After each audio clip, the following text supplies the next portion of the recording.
I say that I'm in a really deep grief at the minute, that life on Earth is dying.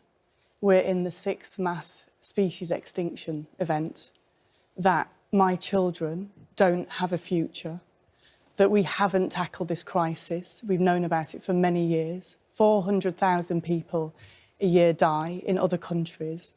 Okay. And we're not here to get people to like us.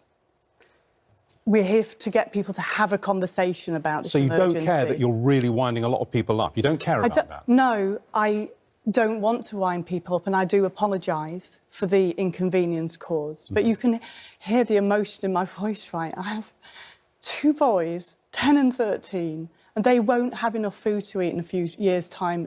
Do you understand that? The UN Secretary General... I agree with you, but... No, Sir David Attenborough said that the collapse of this civilization... Yes. ...could happen soon. Well, he's not a saint, you know. I mean, he's just a broadcaster. Sir David Attenborough. The UN Secretary... He's just a broadcaster. The UN Secretary General called an emergency meeting and said human extinction in my children's lifetime is a possibility.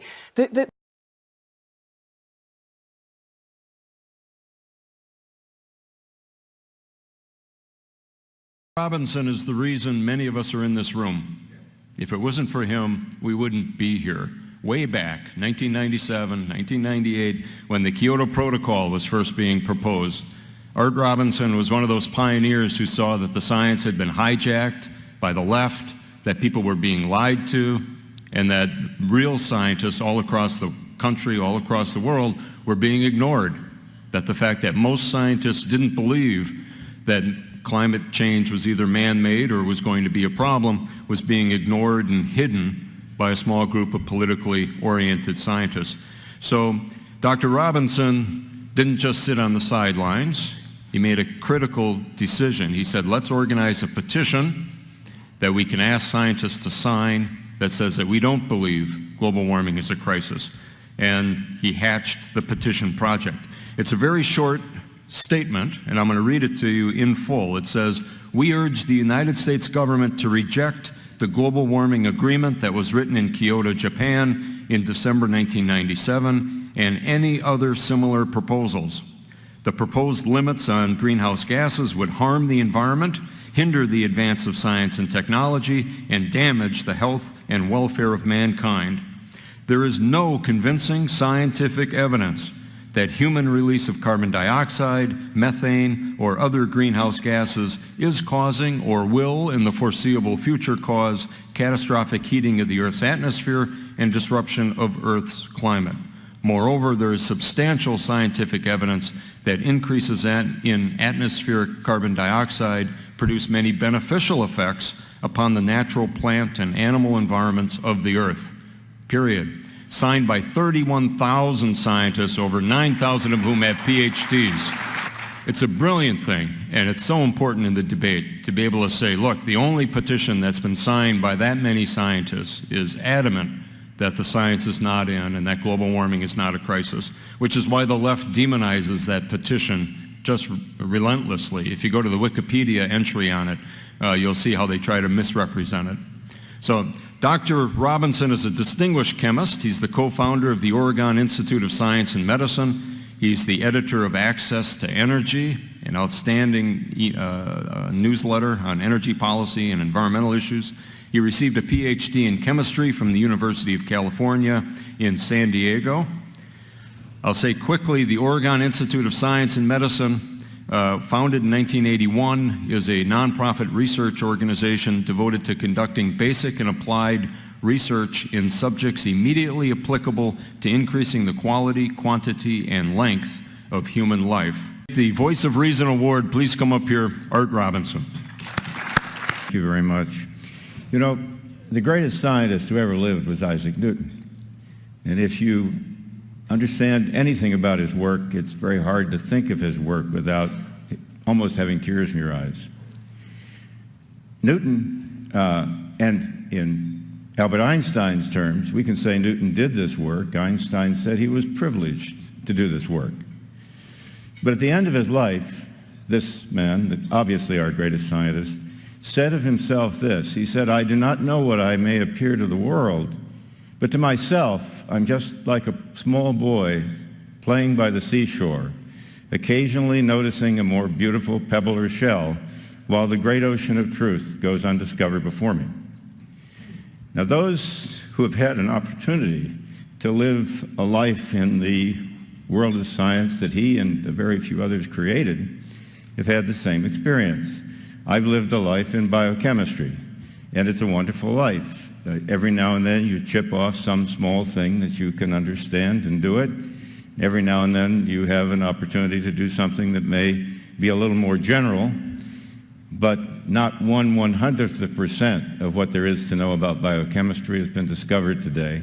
It's the same as Isaac Newton's physics. What happened was that in about the time of the Kyoto meeting, just before it, I got a call from Max Boot at the Wall Street Journal asking me to write the editorial they ran during the meeting.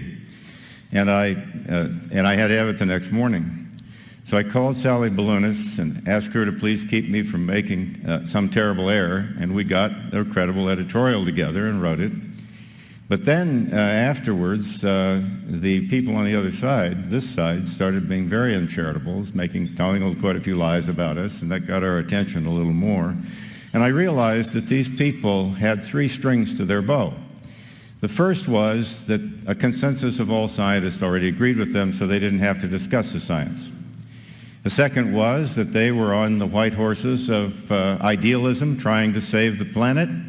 And the third was that anyone who opposed them was on the black horse of commercial self-interest, willing to destroy the planet for profit. It was a political problem, obviously, not a scientific problem. And I knew one thing: I knew their consensus wasn't true. So we thought that we would ask. You can't prove science by polling.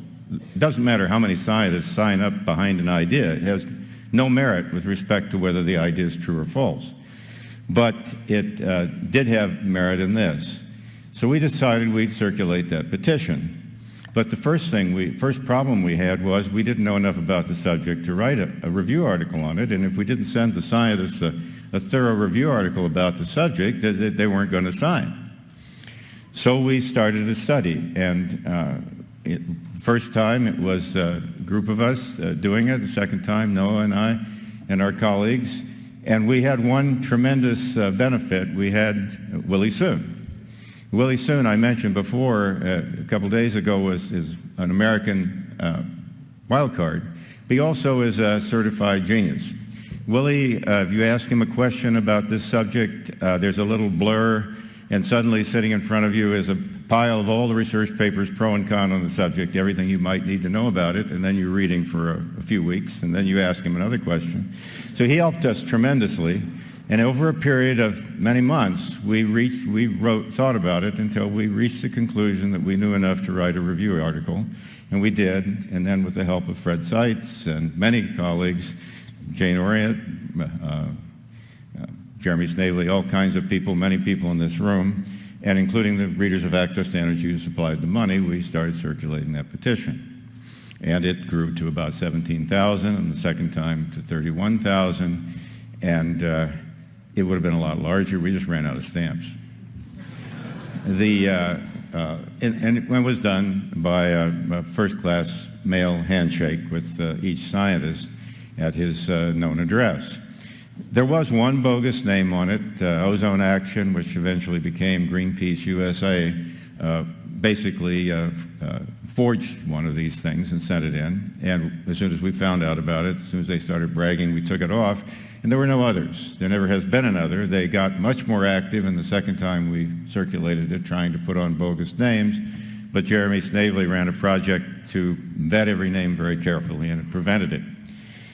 Mickey Mouse is not on there, Donald Duck is not on there, all these claims. Perry Mason is on there because he's a PhD chemist that lives in Lubbock, Texas. And if you have 31,000 names, of course, you can find some that are common. And I think it has proved useful, not in saying anything about the science of this subject, only in proving that they do not have a consensus. And that's their only protection, because they don't have an argument either. Watching Al Gore's movie is sort of painful. You know, you remember the best thing, well, I probably shouldn't talk all about that. It's all kinds of things, but one of my favorite things, he walks across this tremendous stage showing the last 600,000 years of the CO2 going up and down, the temperature going up and down, and he stops and he says, and you see, when the CO2 goes up, it gets warmer. What he doesn't tell you is the vapor pressure of CO2 over seawater is temperature dependent, and they have to go up and down together, and if the data didn't look that way, we know the data was wrong because it's thermodynamically impossible for them not to go up and down together.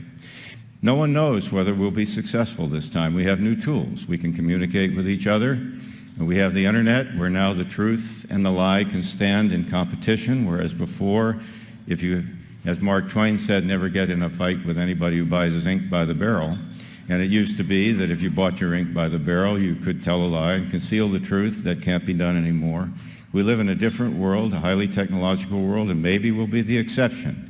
If they can take something as rigorous as science, something as beautiful as Isaac Newton created, and pervert it to the point where it can cause us to cause the deaths of billions of people by withdrawing their energy supplies, then we have failed. They've already stopped our nuclear energy, now they want to stop our hydrocarbon energy. It's unbelievable, and all of us are in that fight. The petition proved that there was no consensus, and events later proved more that there's no consensus.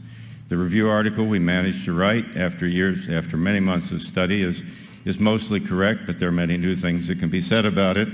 And in this field of specialization of his, long after he and I and everybody in this room is gone, they'll still probably be able to say that they haven't learned more than 1% about the subject. But it is possible in science to negate a false hypothesis, and they have negated all the false hypotheses that are driving the human-caused global warming. Thank you.